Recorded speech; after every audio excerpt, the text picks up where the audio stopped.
সুন্নিয়ত প্রচারে Shakil SD media.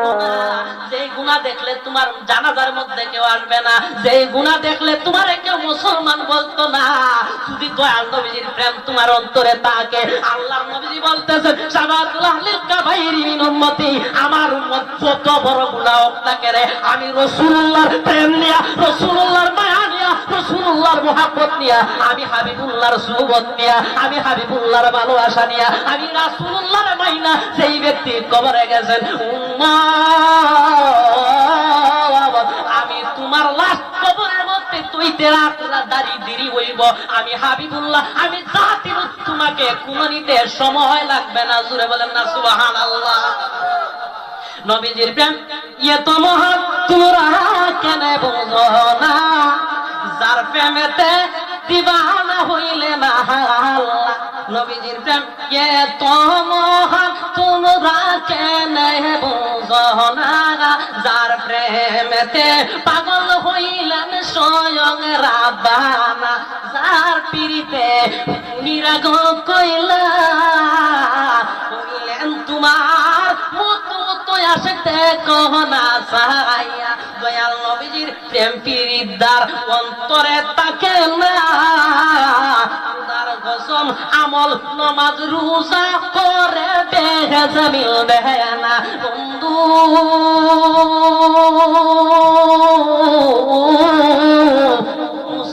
নবী ছিলেন, ঈসা আলাইহিস সালাম নবী ছিলেন, দাউদ আলাইহিস সালাম নবী ছিলেন, শামাবিল আলাইহিস সালাম নবী ছিলেন, ইদ্রিস আলাইহিস সালাম নবী ছিলেন, ইব্রাহিম আলাইহিস সালাম নবী ছিলেন, ইসমাঈল আলাইহিস সালাম নবী ছিলেন। আমাদের আদি পিতা হযরত ইব্রাহিম আলাইহিস সালাম তিনি তো নবী ছিলেন, সুলাইমান আলাইহিস সালাম নবী ছিলেন। এদেরকে তো আল্লাহর নবীজি কোনদিন সম্মান ওইভাবে করেন নাই, আমার নবীজির সম্মান করেন নাই, ওই এদের প্রতি আল্লাহ কোনদিন দুরূদ শরীফ পড়েন নাই। আল্লাহ পাক রব্বুল আলামিন গাফফার হইয়া, সৃষ্টিকর্তা হইয়া, সকল ক্ষমতার মালিক হইয়া, তিনি সৃষ্টিকর্তা হইয়া যদি দয়াল নবীজির সম্মান করতে পারেন, আর তুই একটা আল্লাহর সৃষ্টি হইয়া, আল্লাহ রাব্বুল আলামিনের স্রষ্টা হইয়া, আল্লাহ রাব্বুল আলামিনের সৃষ্টিকর্তা তুই, আল্লাহ করে বানাইছে, তোর আল্লাহ যদি দয়াল নবীজির তাজিম করতে পারে, সম্মান করতে পারে, আর তুই যদি দয়াল নবীজির অস্বীকার করস, আর যদি কোরআন পড়স, তে হইলে বুঝা গেল দয়াল নবীজির অস্বীকার কইরা নামাজ পড়ছ, রোজা রাখছ, তে হইলে বুঝা গেল তুই হইল ইহুদিদের দালাল, তুই হইল মুনাফিকের দালাল, তুই হইল শয়তান আযাদিলের দালাল। নামাজ পড়লে, রোজা রাখলে, হজ করলে, দাড়ি রাখলে, টুপি রাখলে, জুতা রাখলে, মেসওয়াক রাখলে, এমনকি পাগড়ি মাথায় দিলে, ফরজ কাম আদায় করলে, সুন্নত কাম আদায় করলে, নফল কাম আদায় করলে, সালাতুল ঈদাইন, সালাতুল ইশরাক, সালাতুল বিতিল, যত ধরনের নামাজ আছে, ওই নামাজ যদি তুমি পড়ো, আল্লাহর দরবারে কান্নাকাটি করো, রাই আল্লাহ আমার জীবনে অনেক সুখ খাইছি গো আল্লাহ, আমার জীবনে অনেক অপরাধ করেছি গো আল্লাহ, আমার জীবনে আমি অনেক ঘুষ খাইলাম, আমার জীবনে আমি অনেক চুরি করলাম, ডাকাতি করলাম, মাবুদ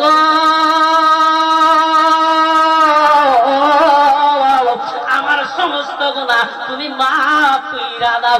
আল্লাহ রাব্বুল আলামিন বলেন, উম্মত আমার দয়াল নবীজির ওই যারা শুনে রাখো, ওই ব্যক্তির দোয়া আমি আল্লাহ কবুল করব না, আমি আল্লাহ রাব্বুল আলামিন ওই ব্যক্তির দোয়া করব, কবুল করব যার আমল কম, যার রোজা নামাজ রোজা হজ যাকাত কম করছে, দয়াল নবীজির বিশ্বাস নিছে, দয়াল নবীজির আকীদা নিছে, ওই তার তওবা, তার ইস্তেগফার, তার মুনাজাত, তার ফরিয়াদ, তার দোয়া আমি আল্লাহর দরবারে কবুল হইব। জোরে বলেন না সুবহানাল্লাহ।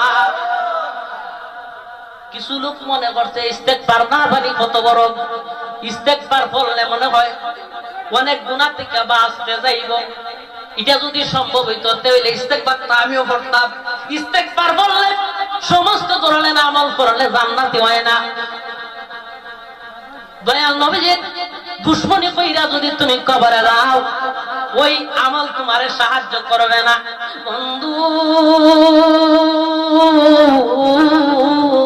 কি বলবো নবীর শান, আমি গুনাহগার, যার অন্তরে নবীজির মুহাব্বত নাই, যার অন্তরে নবীজির মায়া নাই, যার অন্তরে নবীজির মোহাব্বত নাই, ওই ব্যক্তিটা হইল শয়তানের রাসূল, কে রাসূল? দুশমনের রাসূল, আল্লাহর দুশমন, রাসূলের দুশমন। যেই ব্যক্তি ঈদে মিলাদুন নবী মানে না, যেই ব্যক্তি রাসূলরে হাজিরে নাজিরে মানে না, সেই ব্যক্তি কোনোদিন ঈমানদার না। ওই ব্যক্তিরে আমি বলতে চাই, তোমার নিজে মুসলমান দাবি কইরো না, কারণ মুসলমান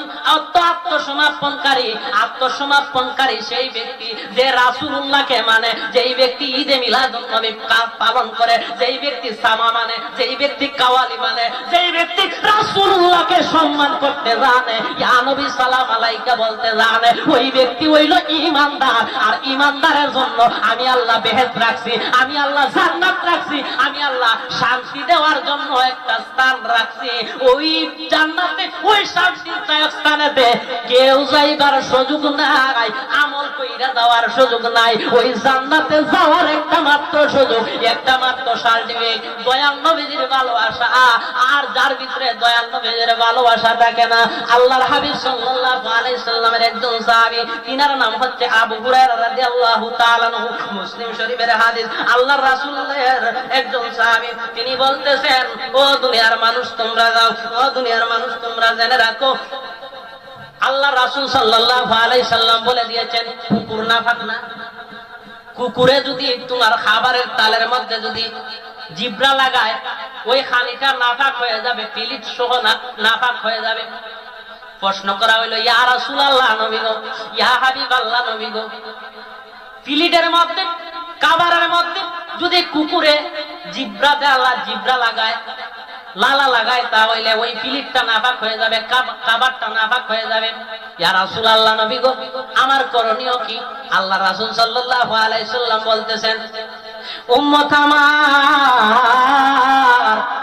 যদি তোমার খাবারের পাত্রের মধ্যে কুকুরে পান করে, তাহলে ওই খাবারটা তুমি ফেলে দিবা, খাবারটা ফালাইয়া পিলিটটাকে তুমি আজাইর করবা, ওই পিলিটটারে তুমি নিয়ে পুকুরের মধ্যে 6 বার দৌত করবা, একবার মাটিটা ঘষা দিবা, ওই পিলিটটা পাক হইয়া যাইব। জোরে জোরে বলেন না সুবহানাল্লাহ।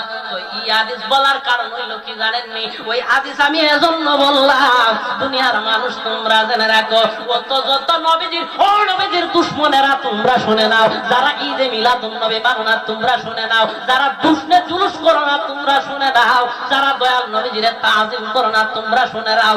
তোমরা যদি একটা পিলিটের মধ্যে ভাত খাও, ওই পিলিটের মধ্যে কোনোদিন রহমত হবে না, ওই খাবারের মধ্যে কোনোদিন নিয়ামত হবে না। ওই পিলিটটা গজবে আক্রান্ত করবে, ওই পিলিটটা নাপাক হয়ে যাবে। ওই পিলিটটা 6 বার কেন, 7 বার কেন, 100 কোটি বার দইলেও ওই পিলিট কোনোদিন না পাক হইবে না। কেন না? তোদের ভিতরে ঈমান নাই, তোদের ভিতরে নাপাক জিনিস আছেন। ইন্নামাল মুশরিকুনা নাজাসু, সেই ব্যক্তি মুশরিক যেই ব্যক্তি রাসূলুল্লাহকে মানে না, যেই ব্যক্তি রাসূলুল্লাহর তাজিম করে না। ওই মুশরিকে যদি কোনো একটা গ্লাসের মধ্যে মুখ লাগায়, ওই গ্লাসটা কিয়ামতের আগ পর্যন্ত তুমি দইবা, দইলে পরে কোনোদিন ওই গ্লাস পাক হইবে না। তারা মরে গেলে ইন্না লিল্লাহি ওয়া ইন্না ইলাইহি রাজিউন বইল না। তারা যদি মারা যায়, দয়াল নবীর দুশমন যদি মারা যায়, যে ব্যক্তি বলে ঈদে মিলাদুন নবী করা যাইতো না, যেই ব্যক্তি বলে কিয়াম করা যাইতো না, যেই ব্যক্তি বলে মিলাদ করা যাইতো না, ওই ব্যক্তি যদি মারা যায় রে, ও সুন্নি জামাত ভাইয়েরা, আমি তোমাদের এই বিনীতভাবে অনুরোধ করে পায়ে ধরে বলি, তারা বললে পরে তোমার ভাই হইলো জানাজার মধ্যে যাইও না, বাবা হইলো জানাজার মধ্যে যাইও না, কারণ রাসূলুল্লাহর দুশমন কোনোদিন হাত দিও না। যেমন ভাবে ওমর ফারুক রাদিয়াল্লাহু তাআলা আনহুর আব্বা ছিলেন, কিন্তু তিনি মাইনা নিলেন না। যদি সাহাবী হইয়া তার বাবাকে কতল করতে পারেন, তাহলে আমাদের উপরে ফরজ হয়ে গেল, ফরজ হয়ে যাইবে। দয়াল নবীর দুশমনি করলে, ঈদে মিলাদুন নবীর দুশমনি করলে তাকেও কতল করতে হবে। কারণ সে যতই বড় বাবা হোক না কেন, ভাই হোক না কেন, চাচা হোক না কেন, যতই বড় আত্মীয়তা হোক না কেন, তারে রেহাই দেওয়া যাইবে না। দয়াল নবীর সম্মানকে তুচ্ছ মনে করলে, ঈদে মিলাদুন নবী না মানলে, দাঁড়াইয়া ইয়া নবী সালাম আলাইকা বললে বলে কাফের না মুশরিক না, কিন্তু আমি তাদেরকে কাফের মনে করি যারা দয়াল নবীকে দাঁড়াইয়া সালাম দেয় না, তাজিম করে না, এরা অবশ্যই কাফের। এটা ব্যক্তিগত দলিল নিয়ে যদি প্রশ্ন করা হয় আমারে, আমি বলবো হ্যাঁ আমার ব্যক্তিগত দলিল, তুমি হাজার করো মুসলমান হও না কেন, যদি দয়াল নবীর কিয়াম করো না, মিলাদ করো না, দুরূদ শরীফ পড়ো না, তুমি বললে অনেক মানুষরা হইব ইন্না লিল্লাহি ওয়া ইন্না ইলাইহি রাজিউন, আর আমি পাক্কাইলে যাব